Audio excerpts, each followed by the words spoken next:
মানুষ কতটা বিচিত্র হতে পারে। সব সময় স্বপ্ন দেখতে থাকে যে কাল আমি এটা করব, কাল আমি ওটা শুরু করব, কাল আমি ওটা সম্পন্ন করব। এই যে কাল শব্দটা, এই কাল অত্যন্ত বিচিত্র এক শব্দ। আমরা সব সময় এটাকে আসতে দেখতে পাই, কিন্তু এটা আসাতে বর্তমানে পরিণত হয়।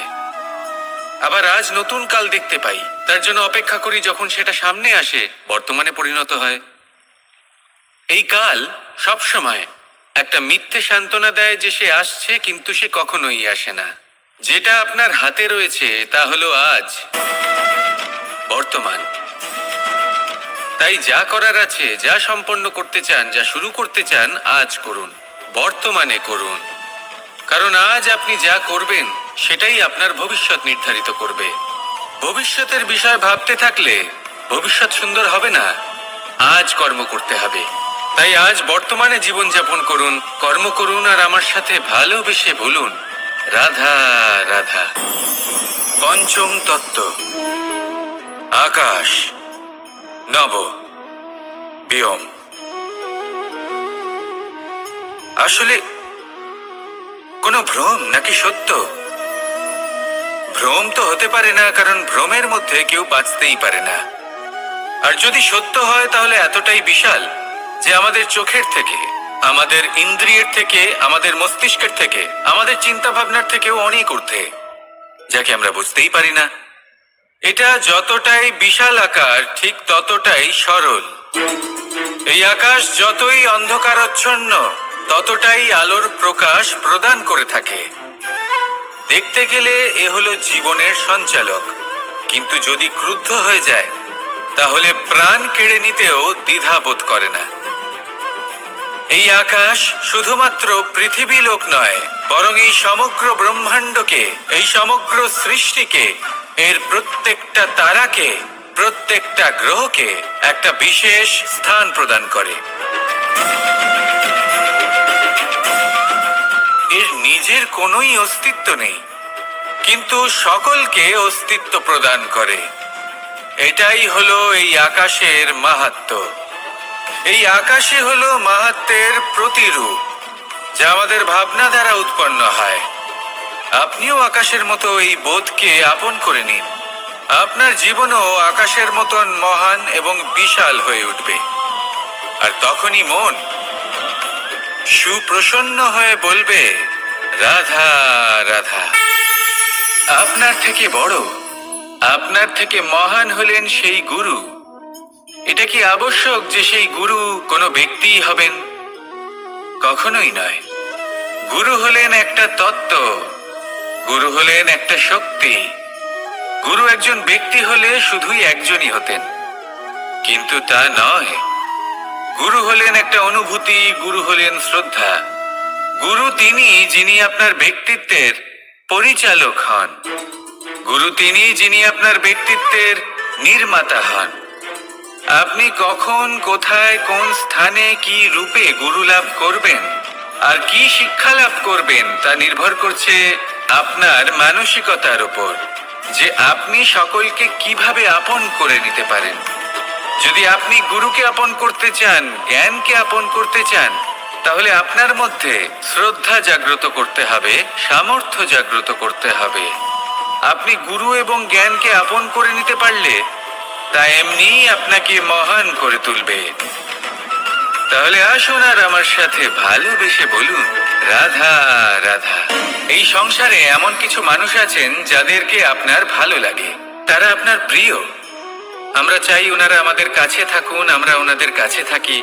এবার সেই ক্ষেত্রে আমরা তাদের ভালো ভালো উপহার দেওয়ার চেষ্টা করি, কারণ ওনারা হলেন আমাদের প্রিয়। আর তার বদলে আমরা আশা করে থাকি যে ওনারা আমাদের একটু সম্মান করবেন। এবার এই মানুষজন যারা আমাদের প্রিয়, এদের আমরা একটা উপহার দিই। সোনা দিয়ে থাকি, আভূষণ দিয়ে থাকি, হিরে মুক্ত দিয়ে থাকি। কিন্তু যদি ভেবে দেখি, এই সবকিছুরই একটা মূল্য আছে। ভেবে দেখুন, আপনি কি তাদের এমন কোনো উপহার দিতে পারেন যা কিনা অমূল্য? তা এরকম উপহার কি হতে পারে? ঠিক বলেছেন আপনি, প্রেম। এই প্রেমই হলো অমূল্য, কারণ মন থেকে এর উৎপত্তি হয়। না চেয়ে পাওয়া যায় আর না ছিনিয়ে নেওয়া যায় এই ভালোবাসা। ঠিক এইরকমই হয় এই সম্মান। যদি সম্মান করো তাহলে মন থেকে এবং ভালোবেসে করো, ভয় পেয়ে নয়। মনে রাখবেন, যে মাথা ভয়ের দ্বারা নত হয়, বিরোধিতাও প্রথমে সেই করে থাকে। যে মাথা ভালোবেসে নত হয়, তা আপনার জন্য বলিদানও দিতে পারে। এই সংসারের সব থেকে বড় উপহার, সব থেকে বড় বরদান এই প্রেম এবং সম্মান। তাকে সম্মান করুন আর আমার সাথে ভালোবেসে বলুন, রাধা রাধা। কখনো কোনো চাতককে দেখেছেন? একটা চাতক বর্ষার জন্য অপেক্ষা করে। সেই বর্ষার জলে নিজের তৃষ্ণা নিবারণ করে, নয়তো সারা বছর তৃষ্ণার্ত থেকে যায়। ও আকাশের দিকে তাকিয়ে থাকে আর অপেক্ষা করে যে কবে বর্ষা হবে আর কবে আমি আমার তৃষ্ণা নিবারণ করব। সেখানে অন্যদিকে একটি কাক বা একটা পায়রা, এরা কি করে? যেখানে জল পায় পান করে নেয়, যেখানে খাবার পায় খেয়ে নেয়, আত্মীয় স্বজন বন্ধু বান্ধব যাকেই পায় তার সাথে সময় কাটায়, খাবার খায় আর চলে যায়। এবার এদের মধ্যে মিল কোথায় আর পার্থক্য কোথায়? দুজনের কাছেই ডানা রয়েছে, দুজনেই উড়তে পারে। এই আকাশ হলো ওদের, খাবারের দানা ওদের। পার্থক্য হলো তাদের অভিলাষার, পার্থক্য হলো তাদের আকাঙ্ক্ষার, পার্থক্য জীবন যাপনের ধরনের। এবার যত বেশি আকাঙ্ক্ষা থাকবে, যত দামি জীবন যাপন করার ইচ্ছে থাকবে, তত বেশি কষ্ট আপনাকে সহ্য করতে হবে। আবার অন্যদিকে জীবন যত সরল হবে, জীবন যাপন যত সরল হবে, সমস্যা ততটাই কম হবে। তাই সবসময় চেষ্টা করবেন আপনার মানসিকতা এবং আপনার জীবন যেন সরল হয়। ভালোবাসতে থাকুন। যদি কেউ আপনাকে ভালোবাসে, তাকেও আপনি ভালোবাসা ফিরিয়ে দিন। তাদের সাথে কথা বলুন, কিছু তাদের কথা শুনুন, কিছু নিজের কথা বলুন। দেখবেন সকল তাপ উত্তাপ দূর হয়ে গেছে। এটাই তো হলো জীবনের সারমর্ম। তাই প্রেমে থাকুন, ভালোবাসুন, আর ভালোবেসে আমার সাথে বলুন, রাধা রাধা। ক্ষমা একটা অত্যন্ত সুন্দর শব্দ, আমার খুব প্রিয় শব্দ। কিন্তু এই ক্ষমা কখন আর কিভাবে প্রয়োগ করতে হবে সেটা বোঝা প্রয়োজনীয়। এক, যদি আপনি কোনো অন্যায় করেন আর ক্ষমা না চান, ক্ষমা প্রার্থনা না করেন, ক্ষমা চাওয়া থেকে এড়িয়ে যান, তাহলে তাতে আপনারই ক্ষতি হবে। কিভাবে? ক্ষমা না চাইলে মনের মধ্যে অহংকার জাগ্রত হয়, আর অহংকার তো প্রকৃত অর্থে আমাদের ক্ষতিই করে। দুই, কেউ যদি অপরাধ করেন, আপনার থেকে ক্ষমা না চান, তাহলে তাকে ক্ষমা করবেন না। ক্ষমা হলো অত্যন্ত অমূল্য, আর না চাইতেই কাউকে ক্ষমা দান করা এটা উচিত নয়। তিন, যদি কেউ আপনার সাথে অনুচিত কিছু করেন, অপরাধ করেন, আর আপনার থেকে ক্ষমা চান, তাহলে তাকে ক্ষমা করে দিন। তাতে আপনার অন্তরের করুণাবোধ জাগ্রত হবে, প্রেম জাগ্রত হবে, আর তা আপনার জন্য শুভ হবে। চার, যদি আপনি নিজে কোনো অপরাধ করেন, তাহলে অবশ্যই ক্ষমা চাইবেন। তাতে আপনারই লাভ হবে। কিভাবে? সামনের ব্যক্তি আপনাকে ক্ষমা করুক বা না করুক, আপনার অন্তরের অহংকার ক্ষীণ হবে, আর এই মন আরো নির্মল হয়ে উঠবে। এই ক্ষমা অত্যন্ত অমূল্য। ভেবেচিন্তে একে ব্যবহার করুন আর আমার সাথে ভালোবেসে বলুন, রাধা রাধা। একবার একজন গুরু তার শিষ্যদের পরীক্ষা নিচ্ছিলেন। উনি ওনার প্রত্যেক শিষ্যকে একটি করে পাখি দিয়ে বললেন সেই পাখির বলি দিতে হবে, কিন্তু এমন এক স্থানে যেখানে কেউ তাদের দেখতে পাচ্ছে না। প্রত্যেক শিষ্য নিজের যাত্রা শুরু করলো। কেউ ঘন বনে প্রবেশ করলো, কেউ অন্ধকার গুহায় প্রবেশ করলো, কেউ দূরে কোনো পর্বতের শিখরে পৌঁছে গেল।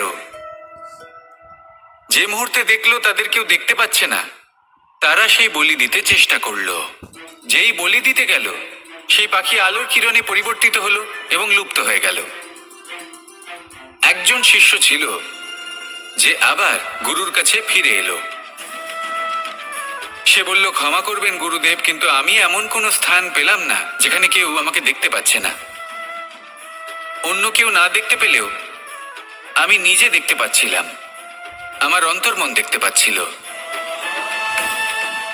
সেই শিষ্য বুঝতে পেরেছিল যে পরমাত্মার দৃষ্টি সবসময় তাকে দেখতে পাচ্ছে, আর ও কখনো অনুচিত কর্ম করতে পারবে না। আর শুধুমাত্র এই কারণে সেই শিষ্যই সেই পরীক্ষায় উত্তীর্ণ হলো। আসুন আর আমার সাথে ভালোবেসে বলুন, রাধা রাধা। আমরা সবাই ফল খাই, কিন্তু আমাদের সেই ফলই প্রিয় হয় যে পরিপক্ক হয়ে ওঠে, যেটা নম্র হয়, আর যে ফল অনেক বেশি মিষ্টি আর সুস্বাদু হয়ে থাকে, যাদের রঙে বাহার দেখা যায়। সেইভাবে জীবনে আমরা নানান মানুষের সাথে পরিচিত হই, কিন্তু সেই মানুষই আমাদের মন ছুঁয়ে যায় যারা বিনম্র স্বভাবের, যাদের বাণী খুব মধুর, যাদের অন্তরে আত্মবিশ্বাসের একটা তেজ, একটা রং দেখা যায়। এবার এমন ব্যক্তি আমরা কি করে হব? ঠিক সেইভাবেই যেমন একটা ফল রোদ, বর্ষা, শীত, বায়ু এই সকল সংকটময় পরিস্থিতির সম্মুখীন হয়ে পরিপক্ক হয়ে ওঠে, সেইভাবেই মানুষ সংকটময় পরিস্থিতির সম্মুখীন হয়ে পরিপক্ক হয়ে ওঠেন। যদি এই সংকটের সম্মুখীন হন তাহলে অভিজ্ঞ হবেন, আর এই অভিজ্ঞতাই শিক্ষা দিয়ে যাবে। এই অভিজ্ঞতা আমাদের শিখিয়ে দেয় যে আমাদের বিনম্র থাকতে হবে, অহংকার করে কোনো লাভ নেই। মধুর বাণীর যে কি মূল্য তা আমরা শিখতে পারি।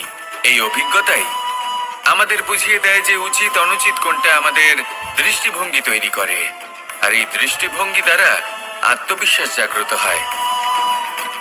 সেই জন্য জীবনে কখনো বিপদ থেকে দূরে পালাবেন না, সেগুলোর সম্মুখীন হন, অভিজ্ঞতা লাভ করুন, তার থেকে শিক্ষা লাভ করুন, এইভাবেই পরিপক্ক হবেন। আসুন আমার সাথে ভালোবেসে বলুন, রাধা রাধা। মানুষ বর্তমানে নিজের জীবন অতিবাহিত করেন, কিন্তু তার জীবনে অতীতকাল এবং ভবিষ্যৎকাল এই দুটোরই সমান গুরুত্ব রয়েছে। অতীতকাল অতিবাহিত হয়ে গেছে এবং সেটা জীবিত থাকে আমাদের স্মৃতি হিসেবে, এবং ভবিষ্যৎ হলো সেটাই যেটা আমরা শুধুমাত্র কল্পনাই করতে পারি। এবার অতীতের কিছু স্মৃতি এমন থাকে যা আমাদের কাছে আনন্দময় হয় না, তা কটু হয়, দুঃখজনক হয়, যন্ত্রণাদায়ক হয়। আমরা যা কিছুই করি তা বদলে ফেলতে পারবো না, কিন্তু ভবিষ্যৎকাল সেটা আমরা রচনা অবশ্যই করতে পারি, যদি আজ আমরা শ্রেষ্ঠ কর্ম করি। যদি আজকের এই দিনটা আমরা আনন্দের সাথে অতিবাহিত করি, সুখের সাথে অতিবাহিত করি, এক একটা মুহূর্ত আমরা আনন্দ এবং ভালোবাসার সাথে অতিবাহিত করি, আপনার আজকের এই কর্ম আপনার ভবিষ্যৎ নির্ধারণ করবে। আজ আপনি যেভাবে জীবন কাটাবেন তা ভবিষ্যতে গিয়ে অতীতকালে পরিণত হবে, আর তখন আপনি এমন স্মৃতি খুঁজে পাবেন যেখানে আপনি প্রত্যেকটি মুহূর্ত প্রেম এবং আনন্দের সাথে অতিবাহিত করেছেন, এবং সেই স্মৃতি মধুর হবে।